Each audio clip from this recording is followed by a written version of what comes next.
नमस्कार दोस्तों, कैसे हो आप लोग। तो दोस्तों कुछ समय पहले की बात है, किसी कंपनी को सेल्स मैनेजर चाहिए थे। वो सेल्स मैनेजर चाहिए थे कि उनकी कंपनी की सेल्स ग्रो करे। तो उन्होंने क्या किया, उन्होंने एक रिक्रूटमेंट रखी। रिक्रूटमेंट में ये लिखा हुआ था, जो भी एडवर्टाइजमेंट आई थी, कि वही बंदा इस रिक्रूटमेंट में फॉर्म दे सकता है जिसने एमबीए की हो इन मार्केटिंग। तो दोस्तों मार्केटिंग एमबीए मिनिमम वहाँ पे क्वालिफिकेशन थी। ऐसे वो वैसे एक कोई लड़का था, उसने सोचा कि चलो, वैसे तो वो लड़का 10th पास था। उसने बोला मैं भी जाऊंगा रिक्रूटमेंट में, देखा जाएगा क्या होगा। तो वो लड़का गया। तो जैसे वो अंदर 5 स्टार होटल में रिक्रूटमेंट थी, वो लड़का अंदर जाता है, वो देखता है, वो अपने तो उसको बोलता है कि अपना सर्टिफिकेट्स दिखाओ क्वालिफिकेशंस के। तो वो लड़का अपना 10th पास दिखा देता है। तो बोलते हैं आगे अपने भाई साहब अपना एमबीए के सर्टिफिकेट दिखाओ ना, हम तो एमबीए बेस पे रख रहे हैं। तो उसने बोला मैंने तो सिर्फ 10th किया, मेरे को रख लो। तो वो जो मैनेजर थे जो रिक्रूट कर रहे थे, उन्होंने बोला यार क्या बेवकूफ़ है तू, तुझे जब अच्छे खासा पता है कि हमने तो बोला था कि वही बंदा रखा जाएगा जिसने एमबीए इन मार्केटिंग की हो, हमारा काम मार्केटिंग है, तू कैसे कर लेगा। तो उस बंदे ने बोला कि सर आप मेरे को एक मौका देना, सिर्फ एक मौका। अगर मैंने आपकी सेल्स को डबल नहीं किया तो मैं आपसे पैसे भी नहीं लूँगा और मैं अपनी जॉब छोड़ के चला जाऊँगा। तो वो जो रिक्रूट करने के लिए वो पर्सोनल आया था, वो सोच रहा है कि यार इतने दावे से बंदा हो रहा, क्यों ना इसको ट्राई किया जाए। तो उन्होंने बोला कि कोई बात नहीं, तुझे ये स्टोर दिया जाता है, हम देखेंगे कि तेरी सेल्स कैसे डबल होती है। तो दोस्तों होता कुछ ऐसा है कि जब 1 महीने बाद देखा जाता है वही स्टोर की, यहाँ पे उसको रिक्रूट किया जाता है, वहाँ पे सेल्स डबल क्या, वहाँ पे 3 टाइम सेल्स हो जाती है उनकी। तो कंपनी का मालिक को ये बात पहुँचती है, वो सोच देखता है कि यार हमारे पास इतने बेल मतलब कि रैंक होल्डर बंदे आते हैं, उनसे इतना काम इतने फास्ट वो नहीं हमें वो दे पाते, इतनी ग्रो दे पाते, तो ये कैसे बंदे ने कर दिया। तो बोलता है कि कोई बात नहीं, मैं उसके स्टोर में जाना चाहता हूँ कि बंदा काम कैसे करता है। तो वो मालिक वहाँ पे जाता है और उसको वॉच करने लगता है। तो पूरा दिन वो वॉच करता है। वहाँ पे क्या होता है, वहाँ पे वो देखता है कि एक अंकल आया होता है, उसने वो फिशिंग वाली जो रोड होती है वो ली होती है। तो उसको वो जो इंसान एज ए मैनेजर रखा होता है वो बोलता है कि अंकल जी आपने ये फिशिंग रोड तो ले रखी है, अब जब फिशिंग करोगे आपको गर्मी लगेगी तो आपको छाता भी लेना चाहिए, ठीक है। तो अंकल ने बोला हाँ यार तू तो सही बोल रहा है, तो छाता भी ले लेता हूँ। तो अंकल वो वहाँ से छाता लेके जाता। तो फिर से वो मैनेजर बोलता है रुको अंकल जी, आप जब फिशिंग करोगे पूरा दिन तो आपको फिशेस को डालने के लिए एक आपको वो भी चाहिए, बकेट भी चाहिए। तो वो बोलता है, अंकल बोलता है कोई बात नहीं, मेरे को बकेट भी दे दो, ठीक है। तो अंकल फिर बकेट लेके जाता है। तो फिर वो बोलता है अंकल जी रुको, जब आप फिशिंग करोगे तो आपको गर्मी लगेगी वहाँ पे, तो आपको थोड़ा सा वो भी चाहिए, लोशन वगैरह भी लेना चाहिए, सनस्क्रीन लोशन। तो उस अंकल ने बोला हाँ यार तू ये भी सही बात बोल रहा है, कोई बात नहीं मैं ये भी ले लेता हूँ। फिर वो अंकल फिर वहाँ से जाने लगता है वो स्टोर से। तो वो मैनेजर फिर से बोलता है अंकल जी रुको, आप पूरा दिन वो फिशिंग करोगे, आपको खाने के लिए स्नैक्स वगैरह भी चाहिए होंगे, तो आप ये ले जाइए। तो उसने बोला कोई बात नहीं ये भी ले जाता हूँ, ठीक है।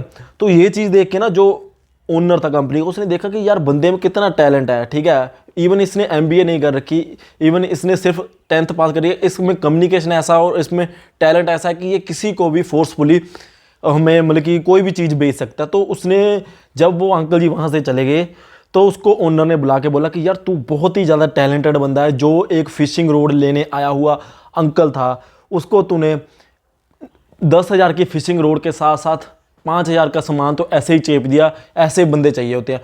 तो उसने बोला एक्सक्यूज़ मी सर, मैं यहाँ पे वो जो अंकल आए हुए थे वो फिशिंग रोड नहीं लेने आए हुए थे, वो अंकल आए थे सिर्फ 10 रुपये का कोई आर्टिकल लेने आए हुए थे, 10 रुपये की कोई चीज़ लेने आए हुए थे।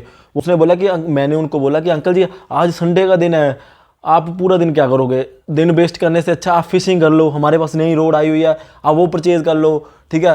तो उसने बोला कि वो तो सिर्फ 10 रुपये का सामान लेने आया था, मैंने उसको 15,000 का सामान बेचा है, और वो भी खुशी खुशी बंदा लेके गया।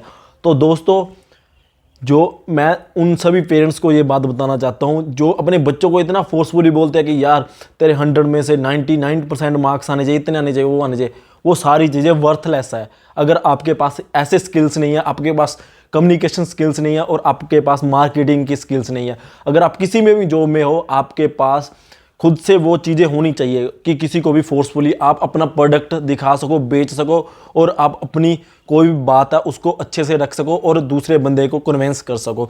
तो दोस्तों अगर वहाँ पे कोई एमबीए किए हुए बंदा भी जाता, एमबीए करने से कोई मतलब नहीं, मैं ये नहीं बोल रहा हूँ सिर्फ एमबीए, कोई भी स्टडी है, उसका कोई फ़ायदा नहीं अगर आप में वो पावर नहीं है कि आप किसी को कन्विंस कर सको अपनी बात के ऊपर।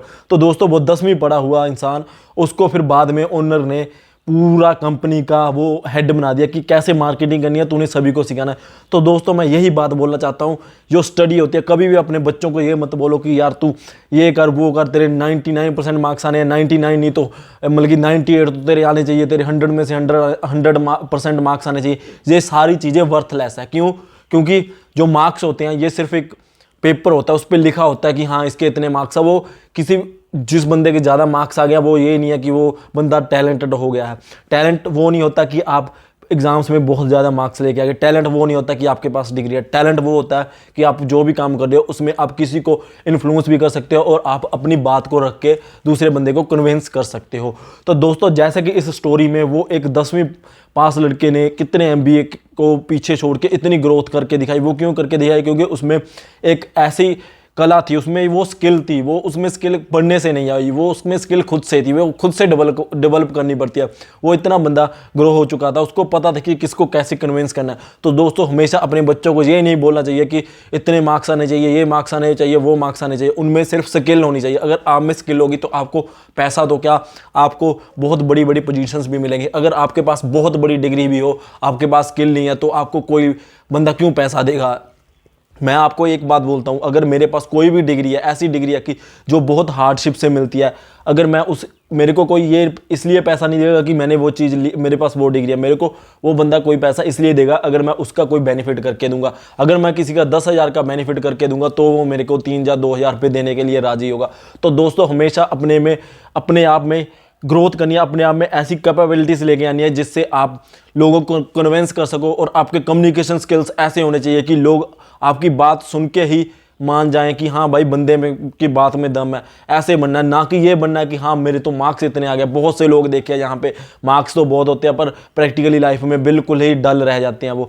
तो दोस्तों ये और पेरेंट्स को भी ये रिस्पॉन्सिबिलिटी है कि अपने बच्चों को सिर्फ मार्क्स के लिए नहीं, merely marks is not everything, आप प्रैक्टिकली भी बहुत ज़्यादा स्ट्रॉन्ग होने चाहिए। तो दोस्तों अगर आपको मेरी बात अच्छी लगी है तो इस वीडियो को शेयर करिए, लाइक करिए एंड हमारे YouTube चैनल को सब्सक्राइब करिए। सो जय हिंद गाइस।